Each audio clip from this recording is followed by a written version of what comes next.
Mentioned at a staff meeting that I was surprised by the similarities in views between Republican and Democratic women. I was really kind of shocked, actually. And the staff said, that can't be true. And so I went and got the details, and I went through some of the numbers with them. And so it was a surprise to everyone that they're really in so much agreement, which I think points up why there are not many Republican women in elective office. I think they've really been discouraged by the male leadership in the party, because obviously the women in the Republican Party, when you ask them these specific questions, do not agree with what the leaders, all older white men of the party, have been promoting as the Republican agenda for years. So I think that's anyway. I think that's right, and I think that the opportunity for us to think about being surprised by the alliances that are possible, and that there's real opportunity there. I would agree. That would be wonderful. Little conspiracies here and there between Democrats and Republican women to overthrow the patriarchy. Anyway, I want to apologize for our president not being able to be here, Tony Van Pelt, and she is very sorry that she cannot participate. We found out very late last week that there was a day-long conference in New York at New York Law School, put on by both the school and New York University Law School and the Brennan Center on the ERA, 100 Years of History, and just felt that she really needed to be there, so she has gone up for that. And I hope they're live streaming that conference, because the speakers just look really outstanding, and we'll have to see what the upshot is. So, because Tony isn't here, I'm going to take some of Tony's time, and I apologize for that. I just had a lot of notes I've been putting together, because I found this election absolutely fascinating. And I'm an old hand at politics. I was managing campaigns way back in my 20s, and there is nothing like these results. So, the gains for Democrats, especially feminists, are nothing short of astonishing. Women broke records. 45 women of color were elected. 35 women were elected to the House for the first time. The past record was only 24. 2 Native American women, 2 first Latinas elected from Texas. There's a real surprise there. And 2 Muslim women were elected. In the 116th Congress, at least 124 women will serve overall, and that number might have creeped up 1 or 2 since a few of the races have been decided since then, since I originally took these notes. At least 102 women will serve in the U.S. House. The previous record was 85, set 2 years ago, including, as I said, a minimum of 42 women of color. There have been a few changes in that when, for instance, Mia Love in Utah, Republican, lost her race. Women will be at least 23% of all members of the House, up from 19.3% in the current Congress. And the point there to be made is political scientists generally have concluded that for a political body, about 30%, preferably even a little bit more, women of a particular political viewpoint or philosophy need to be present in that elected body in order for them to achieve critical mass, so that they can begin to make fundamental change and take really important leadership positions. So what I would like to see is for us to aim for 30% for 2020. That may be a bit ambitious, but that would be wonderful. So the freshman class in the House for next year will be the largest ever, with a minimum of 36 non-incumbent women elected. Previous high was 24. In the Senate, we're looking at probably 24 women. I guess I sort of given up hope on the Mississippi election tonight, thinking that Senator Cindy Hyde-Smith will be reelected, but I know I should be more optimistic about that. That would break down would be 17 Democrats and 7 Republicans if that comes true. The important point to be made here is the representation of feminists, primarily Democrats, in the House is essential for our agenda to move forward. And they need to be in leadership positions, which is why I now endorse Nancy Pelosi for Speaker and Barbara Lee for Chair of the House Democratic Caucus. So we hope that they win their election, and the big caucus vote is tomorrow, so keep your fingers crossed. Don't know whether a lot of the folks who signed that letter have pulled back, changed their minds or what, but it has been a problem. And as you all know, the Senate remains under what I call uber conservative Republican control, 52 or 53 to 47, depending on the Mississippi election. And it is expected that they will continue to refuse to take up or oppose any progressive legislation that the House will have passed. But we can console ourselves with the fact that the 2020 Senate elections are the mere opposite of the 2018 lineup, with 21 Republican incumbents defending their seats and only 11 Democrats up for re-election. Of course, there may be some retirements or resignations. I should note that our friend, Senate Majority Leader Mitch McConnell, is among that number, and so is Susan Collins and Lindsey Graham, if he isn't picked by Donald Trump to be the next Attorney General, and there's some talk about that. Our own Political Action Committee endorsed, this was also record-breaking, 21 candidates early in the election season, resulting in 132 wins in the midterm election. 89 of our endorsed incumbents won, 21 candidates beat opponents, and 14 candidates won open seats. So again, we really were happy to help those folks win their elections.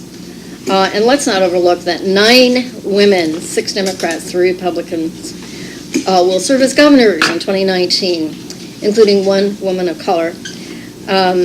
So I think altogether this is a landmark year, and that we need to do everything we can to really put in place even more fantastic gains in the 2020 election, which will be very, history-making, with the presidential election really oddly contested. So the continuing drama, as I mentioned, is will former House Speaker Nancy Pelosi reach the votes she needs to be re-elected. She needs 218 votes. It's going to be a squeaker. So we're all keeping our fingers crossed. So the pressure on House Democratic leadership is serious because the demands related to campaign promises were broad and deep and very progressive. These included advocacy for Medicare for All legislation, shoring up the Affordable Care Act and making sure that pre-existing coverage remains as a mandate, and not often as mentioned, but certainly this is on the top of our agenda, strengthening the birth control no copay insurance coverage mandate in the Affordable Care Act, which is under serious attack.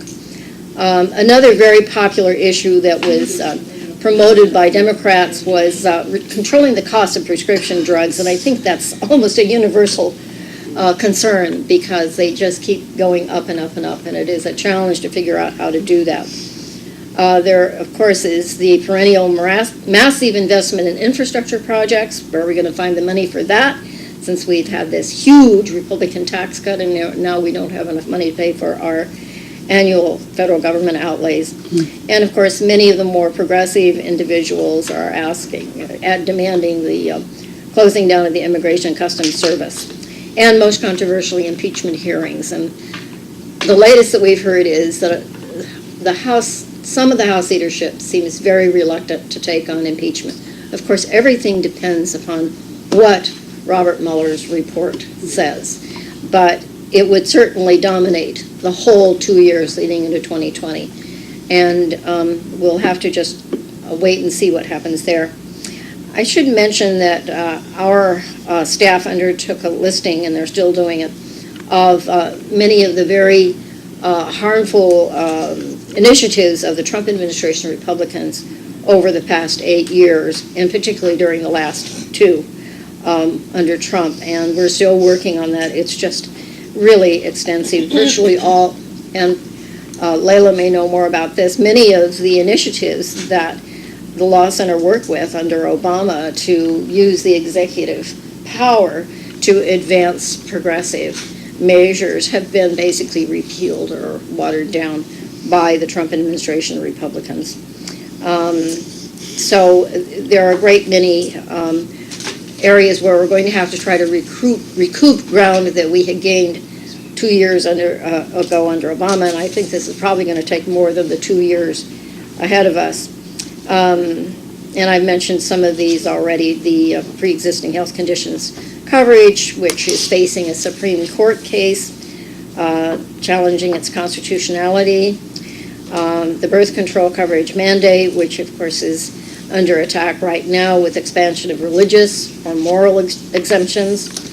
Some of the other measures that were really very helpful for women, requiring overtime, time and a half pay for workers who are misclassified as managers. A high proportion of them were women. Equal pay and sick leave for employees of government contractors, that's gone. We do see, of course, reduced access to a broad range of reduced health services under expanded moral and religious exemptions. Women's health clinics have been burdened with excessive and unnecessary requirements that may result in some of them having to close. There is a new rule about that. I'm not sure if it's still pending or if it's gone into force. Layla probably knows about that.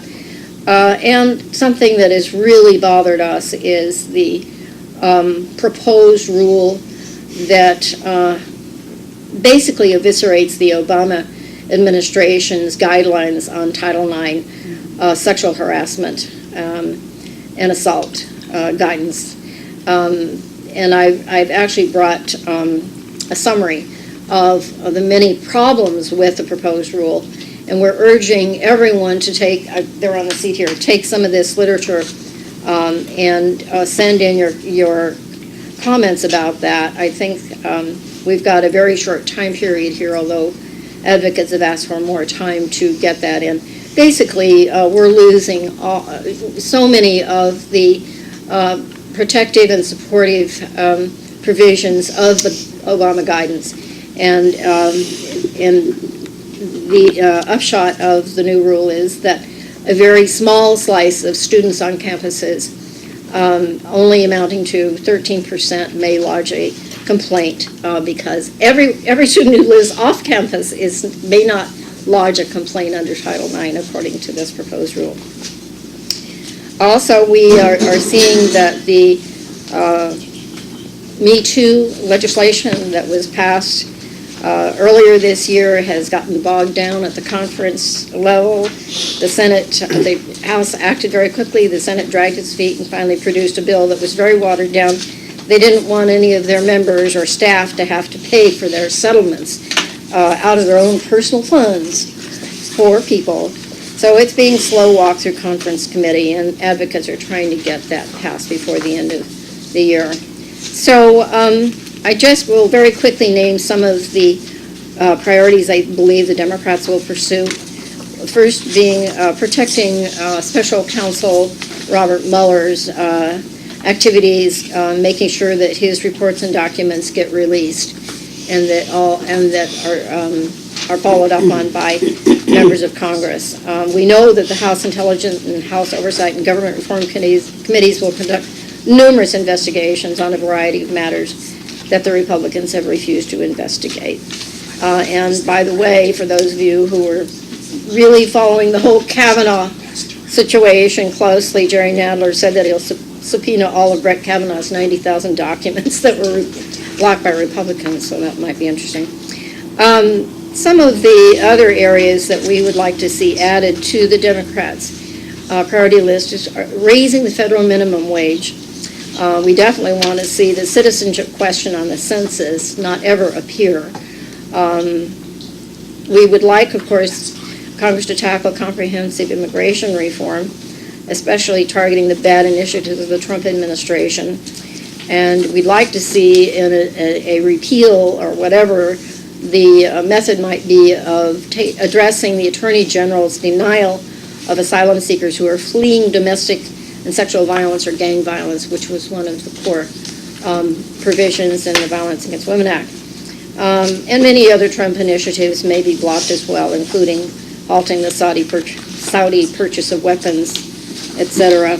We want to see the Affordable Care Act rebuilt. It's really being attacked from a variety of areas and needs tender, loving care when the Democrats take control in the House. Additionally, we want to override Trump's transgender redefinition, which says that an individual's sex is determined at birth, which is very harmful. On the top of the list of what feminists want is, and this was just addressed in a call yesterday of the ERA coalition folks, is passage of resolutions sponsored by Senator Cardin and Representative Speer, which removes the 1972 deadline in the preamble of the Equal Rights Amendment, ratifies the ERA in their next legislative session, and we want to make sure that that nothing untoward happens.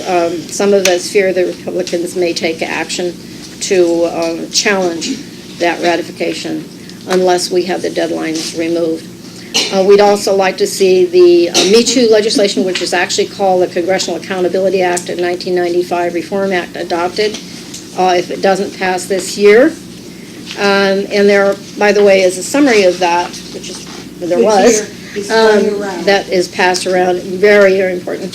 And a similar bill addressing workplace harassment throughout the states that's sponsored by Senator Harris and Representative Franco, called the Empower Act, which is a very clever acronym for ending the monopoly of power over workplace harassment through education and reporting. I think they spent quite a bit of time trying to figure that one out. But anyway, so those are really very top legislative objectives that we are going to be focusing on.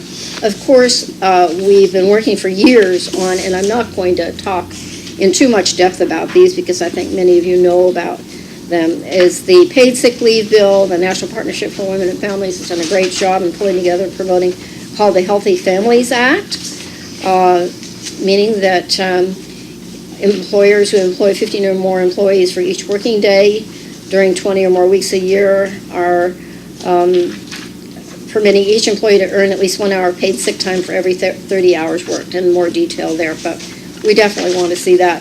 As mentioned, our equal pay concerns, which go on from year to year. The Paycheck Fairness Act, which has this stop and go history of being passed by one house and not the other one. It's a really very modest bill to try to advance equal pay. What we really need are Tom Harkin's Fair Pay Act, but we hope that that does get taken up and passed again by the House. Questionable whether the Senate will follow on. The Pregnant Workers Fairness Act, which I thought would be passed this year because it has bipartisan support, addresses the loopholes in the earlier Pregnancy Disability Act. I'm forgetting the full name of it, but there's been an awful lot of litigation around that, and employers have found large loopholes where they can sneak through and deny women the kinds of accommodations they need in the workplace during their pregnancies.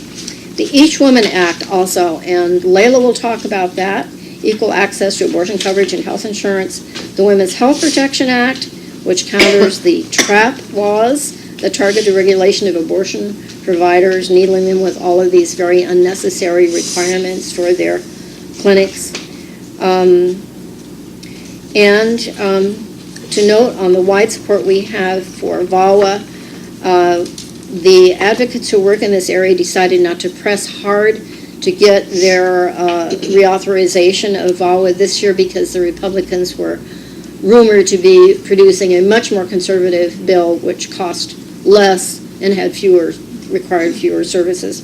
So they held back and decided that they would take a chance on moving forward. Instead, this is before the election, moving forward with a much more progressive and expansive Violence Against Women Act in the 116th Congress, and we want to make sure that we support that. One of the NOW's priorities is to expand Social Security. We started working on this about a dozen years ago, although going way back to the 1970s when Ellie testified before Congress. We wanted to see improved benefits for women because there are far too retired women who live at or near the poverty level due to unequal pay and years taken out of the paid workforce caring for children or ill relatives. And so we want to see an across-the-board improvement in benefits, and we want to see the Social Security Caregiver Credit Act of 2017, or soon be 2019, pass that will provide a credit for those persons, not just women, who take time out of the paid workforce to care for children or relatives, so that they won't lose out on keeping Social Security benefits and have a larger Social Security check when they retire. By the way, there are now a dozen bills in this area, which is thrilling to us, and we hope that we're going to see some movement in this coming Congress on that. Nearing towards the end, the Family Act would see that FMLA becomes a paid program, and I won't go into detail there. This is something that both the Law Center and the National Partnership have worked on, and we want to see, after all these years, it's been more than 20 years since the FMLA was passed, we want to see it become a paid leave. And the Equality Act is something that addresses discrimination on the basis of sex, gender identity, and sexual orientation, amending the Civil Rights Act of 1964. And we are really hoping that that is passed and should be actually non-controversial in the House. I don't know how well it's going to move in the Senate. And to close, the Patsy T. Mink Gender Equity in Education Act, which Sue may have talked about earlier, it is the updated version of the Women's Equity in Education Act that was passed in the late 1970s when we saw that there was going to be very little action after Title IX was passed in 72 to implement the objectives of Title IX. And for years was a great resource for educators who wanted to assure that both boys and girls and young men and young women were getting equal education opportunities. So that has been introduced in honor of the representative who was the author of it back in the 1970s. And Sue mentioned that the most important objective here in working again on equal education is to restore the network of trained Title IX coordinators at all education institutions, which has become a very, what I want to say, lots of holes in it. Lots of schools don't have Title IX coordinators, or they don't train them appropriately, and they really are pretty vital to assuring that Title IX is adequately enforced. I am not going to go into legislation to be identified. It's a long list, and I think I'm glazing some eyes here, but let me just say, I think the question remains, how many of these will the House actually put forward? And while the list is very long, it's very substantial, all of these measures are exceedingly important, I am personally dubious that they're going to want to take up a great number of them simply because everything is going to be done looking at the 2020 election. They're going to carefully weigh what is going to help advance their candidates, especially their candidate for president, and they're going to pass those bills. They will take on some of the most egregious things of the Trump administration and of what the Republicans have done. And as I mentioned, if impeachment is on the agenda, then things are really going to have to shift because their resources will really be devoted to proceeding with that. So I think it's imperative that women's rights advocates be very outspoken in pushing forward what they would like to see the House take up, because the concern is just our agenda is going to get buried with much larger agendas that are critical, because we know we have got to take the White House back in 2020. I hate to sound negative about this. I hope for the best. We're going to be working hard. We're going to be training our state presidents in January with our agenda, and we want to try to do everything we can to let folks know where feminists stand on many of the most important issues. So thanks very much. I appreciate, and I haven't covered everything. There's a whole lot we could go on with, but I think those are the most important aspects.